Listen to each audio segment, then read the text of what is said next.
नमस्कार। अनय साहित्य क्लासेस में आप सभी का बहुत बहुत स्वागत है।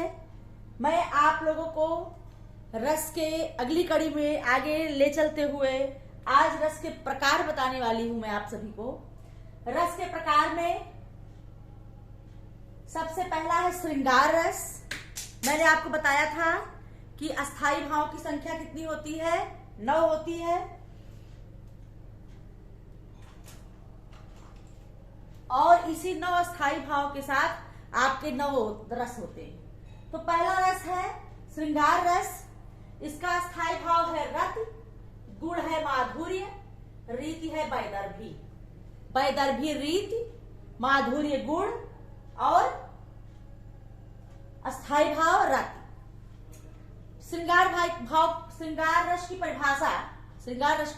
परिभाषा जब विभाव अनुभाव संचारी भाव के संयोग से जब रति नामक अस्थाई भाव, कौन सा?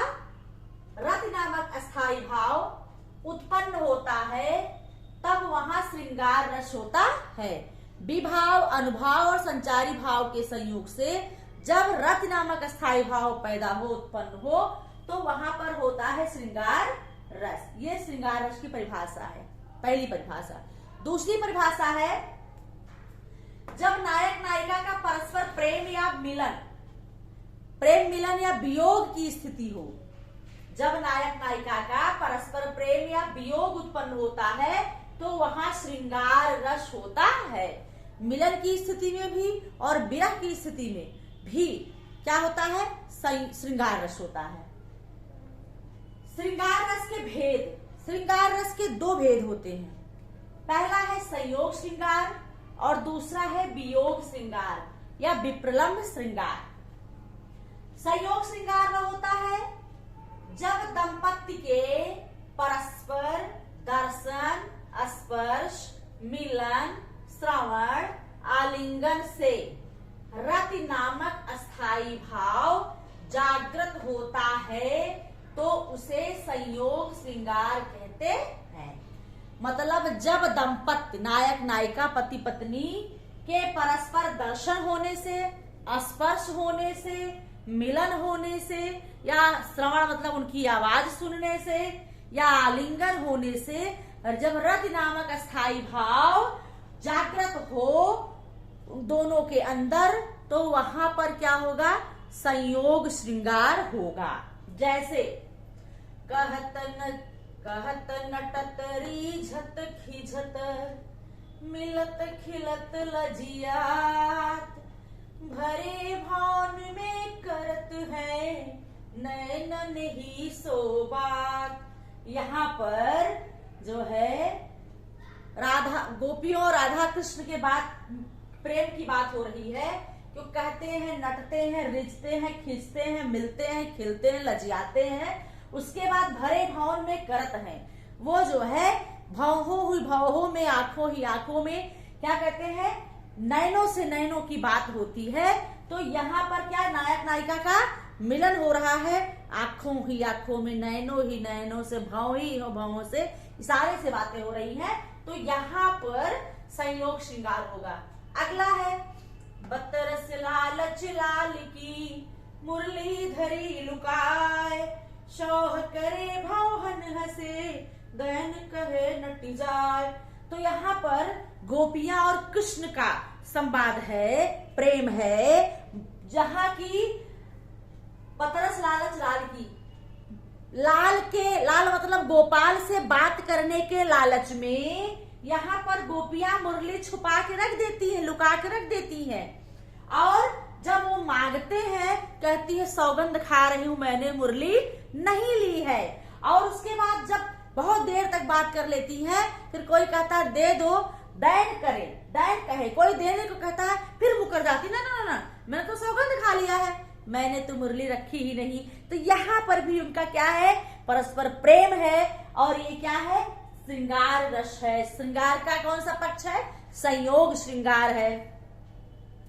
अगला है वियोग श्रृंगार। कौन सा? वियोग श्रृंगार।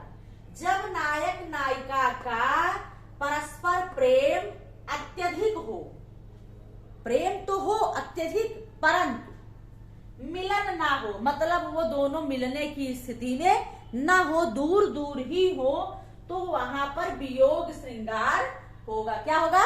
वियोग श्रृंगार। जैसे हे खग मृग है मधुकर श्रेणी, तुम देखी सीता मृग नैनी।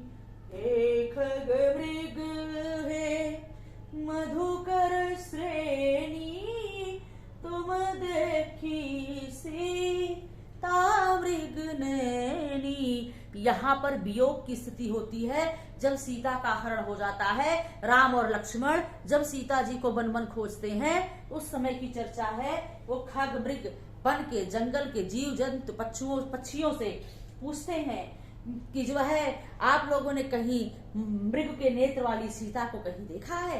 तो यहाँ पर वियोग की स्थिति है। प्रेम तो बहुत है लेकिन दोनों साथ ना होकर के अलग अलग स्थिति में है।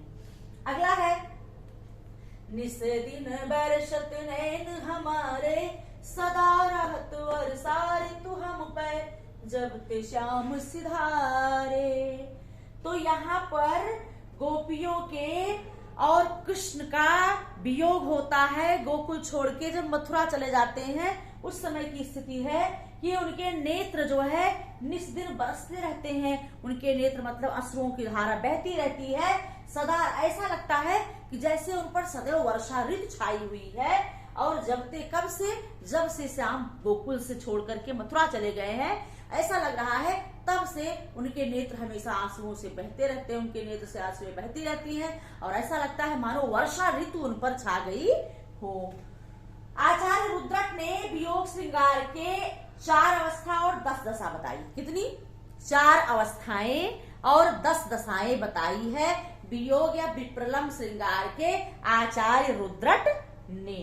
ठीक है, तो आज की कक्षा में श्रृंगार रस के साथ मैं समाप्त करती हूँ। अगली कक्षा में अगले रस के साथ फिर मैं मिलूंगी आपसे। तब तक के लिए धन्यवाद।